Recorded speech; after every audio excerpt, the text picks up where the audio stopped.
अस्सलाम वालेकुम वरहमतुल्लाह। मैं हूं इमदादुल्लाह खान और आप देख रहे हैं मेरे YouTube channel IUK circle. Dear students and viewers, आज हम दूसरे सबक की जानिब बढ़ेंगे।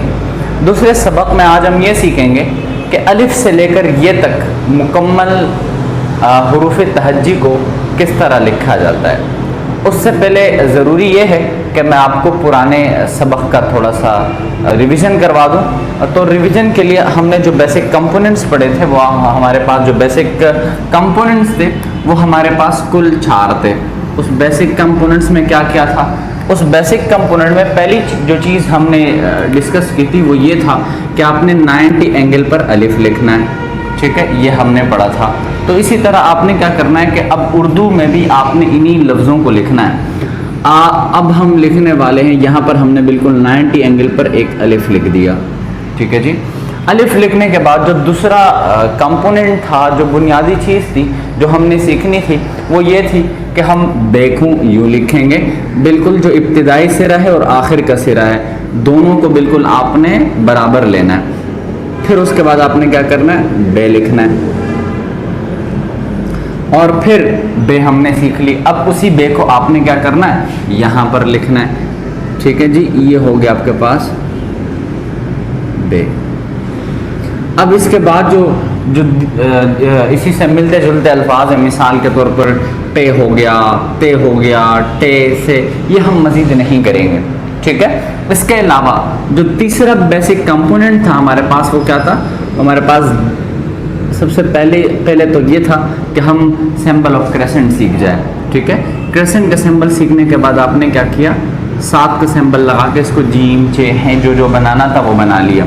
तो ये तीसरा बेसिक कंपोनेंट था हमारे पास। उसके बाद जो चौथा बेसिक कंपोनेंट्स था वो क्या था, वो दाल।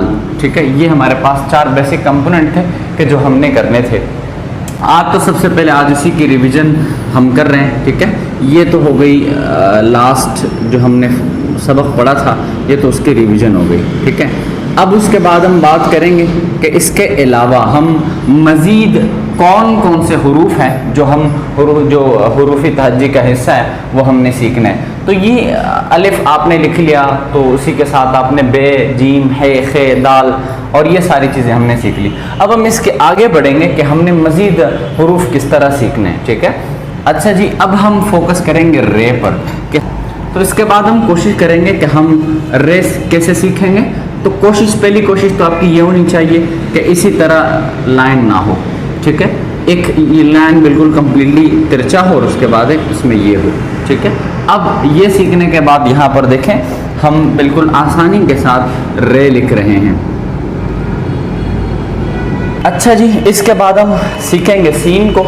तो सीन को किस तरह सीखा जाता है? जिस तरह आपको यहाँ पर 2 लिखा हुआ नज़र आ रहा है, लेकिन जब आप सीन सीखेंगे तो आप 3, जो अरबी का 3 है, उस पर फोकस करेंगे। लेकिन कोशिश करेंगे कि इसके ये जो जिसको आप दांत कहते हैं, ठीक है, ये बिल्कुल यूं जिस तरह बच्चे लिखते हैं ये बिल्कुल सेम ना हो। उसके लिए आपको क्या करना पड़ेगा, सबसे पहले आपने यूं 3 लिखना पड़ेगा।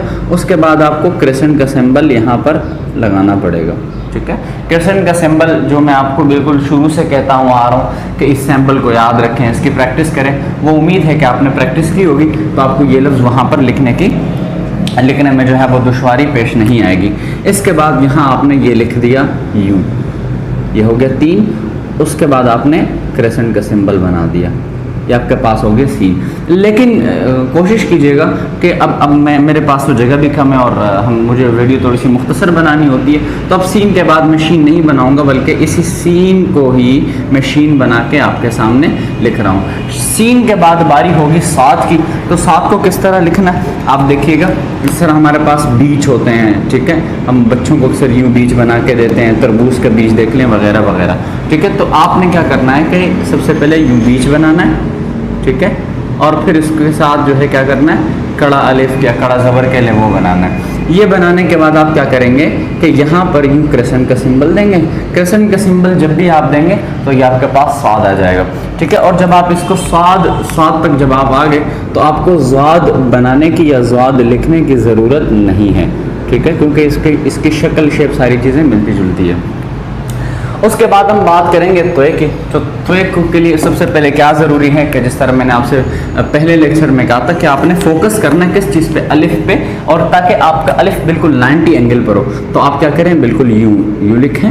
और वो जो भी थोड़ी देर पहले मैंने आपसे कहा था कि यूं बीच बनाना है आपने, उसी बीच को आप इसी के नीचे बनाएं तो ये आपके पास त्वय हो गया, ठीक है। और जब आप त्वय बनाएंगे तो उसके बाद त्वय लिखने की ज़रूरत नहीं है, क्योंकि त्वय और त्वय में क्या है, सिर्फ एक नुक्ते का ही डिफरेंस है, ठीक है। ये आपने 90 एंगल का जो है वो लाइन लिया और ये आपने छोटा सा बीच बना, आपके पास त्वय बन गया। अब हम सीखेंगे आइन को। तो आइन के लिए ज़रूरी है कि आपको हमज़ा का आना चाहिए।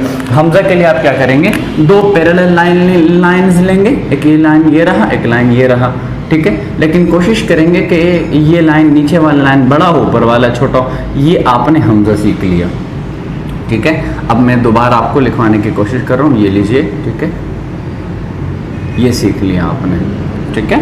यानी कि अगर आप इसको यूं कंसीडर करते हैं तो ये 4 है, ठीक है। और फिर उसके बाद आपने क्या करना है, सबसे पहले ये लिखा, ठीक है, और उसके बाद आपने क्रेसेंट का सिंबल बनाया। कोशिश रहे कि ये दोनों सेम रहे, जिस तरह मैं आपके सामने लिखवा रहा हूँ, ठीक है। देखें ज़रा बोर्ड की तरफ और कंसंट्रेट कीजिए यहाँ पर।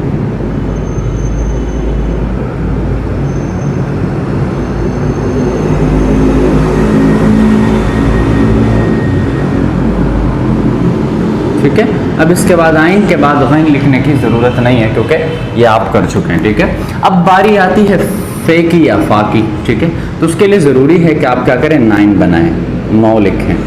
यूँ 9 लिखने के बाद ये अगर आप इसके नीचे क्रेसेंट का सिंबल लगाते हैं तो ये आपके पास काफ है, ठीक है। और अगर आप क्या करते हैं कि इसको यूँ बे की शक्ल देते हैं तो ये आपके पास फे है, ठीक है। तो अब हम यहाँ क्या कर रहे हैं कि सबसे पहले हम यहाँ पर 9 का सिंबल बनाकर 9 का हिस्सा लिखकर क्या करेंगे, फे लिखेंगे, ठीक है।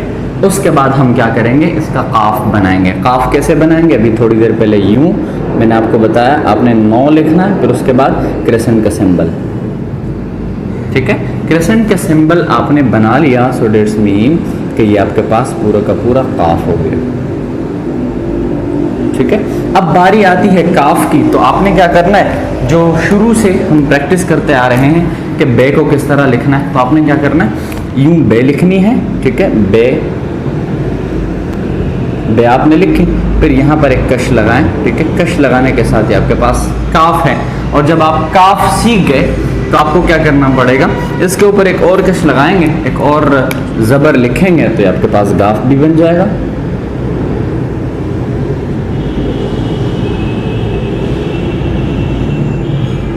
अब लाम के लिए क्या ज़रूरी है, लाम के लिए ज़रूरी है कि आप बिल्कुल यूं अलिफ लिखें, ठीक है। अलिफ लिखने के बाद आप क्या करें कि यूं क्रेसेंट का सिंबल बनाएं।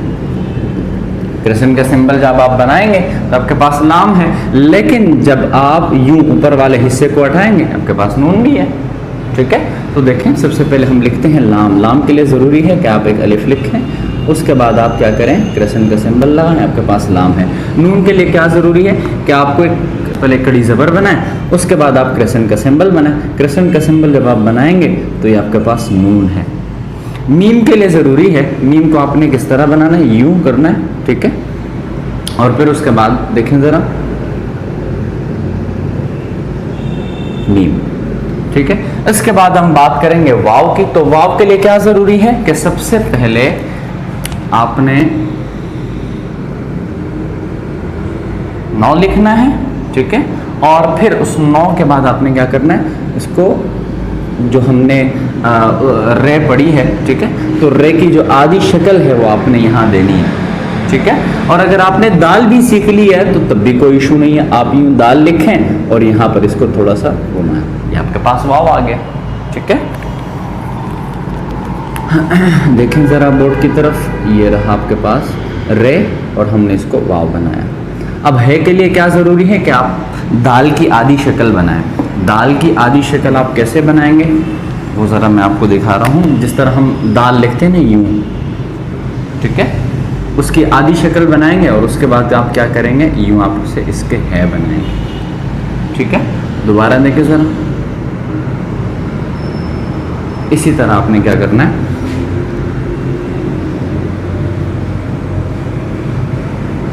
अब हमजा के लिए क्या ज़रूरी है, जिस तरह हमने आइन सीखा था तो आप क्या करेंगे, दोबारा इसी तरह यूँ एंगल लेंगे, ये आपके पास हमजा है, ठीक है, यूँ दोबारा देखें, फिर उसके बाद बेहतरी आएगी तो आप यहाँ से एवोल्यूट करोगे तो आपको फिर इसी तरह भी लिखना आ जाएगा।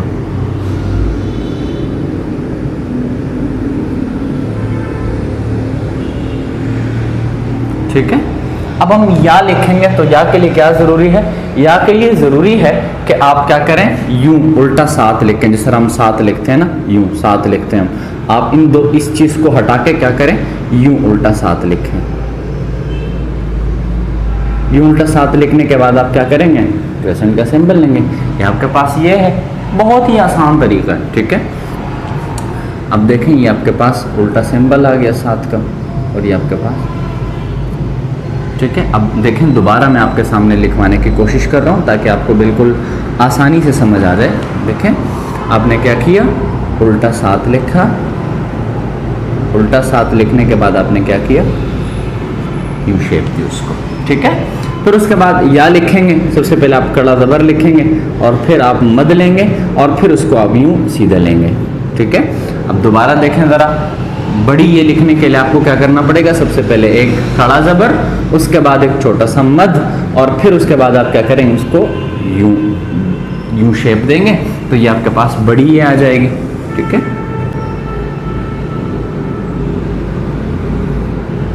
ये लाइन से थोड़ी सी ऊपर है तो मैं दोबारा इसको मिटा के आपके सामने लिखने की कोशिश कर रहा हूं।